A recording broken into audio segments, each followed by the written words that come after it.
I want to ask, if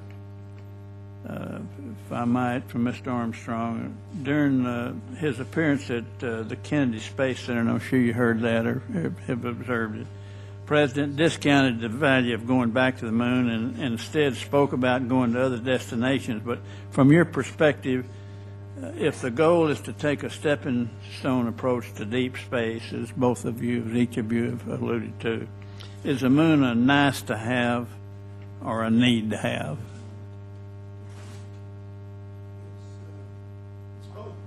It's both, sir. I tried to explain that there are good reasons to return to the moon from a variety of perspectives, and it's a wonderful place to learn the elements of deep space spaceflight. It's a relatively safe and convenient place that is able to use the best of the technologies we've developed over the last 4 or 5 decades, and I think that it should indeed be included in our plans for deep space exploration.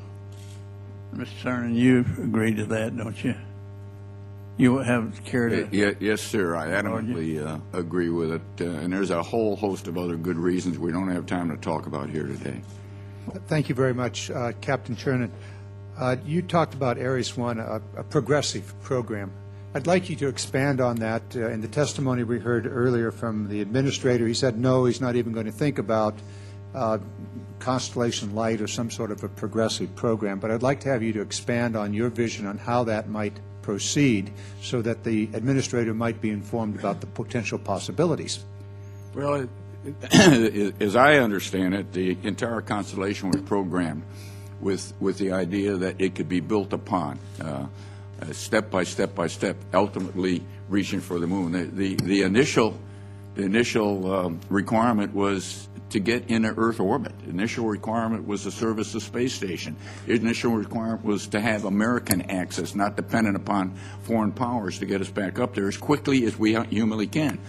Orion was developed, not as, this Orion Light is a whole different ballgame, and that would cost just as much money and take as much time, I'm sure, as a full-up Orion. But Orion was designed to evolve from the same vehicle. You reconfigure the interior and so forth. The navigation system was required to mature into a deep space vehicle, from one that could go on low Earth orbit. The Ares 1 was designed and has been tested. The component testing on the Ares 1, the solids that have already been tested on the first Ares 1 test flight, are part of the Ares 5. The J2X engine, by the way, is a upgrade, as best I understand it, from the J2 that we used to go to the moon. So we know what kind of hardware we're dealing with. We know what kind of facilities we got. The facilities that are already being set up on Pad B down at Kennedy are facilities that can support Orion and Ares 1 and be upgraded to support the larger Ares 5 vehicles. So there's an inherent culture in Constellation to take us from Earth orbit to the moon or to asteroids or to Mars or to anywhere we want to go.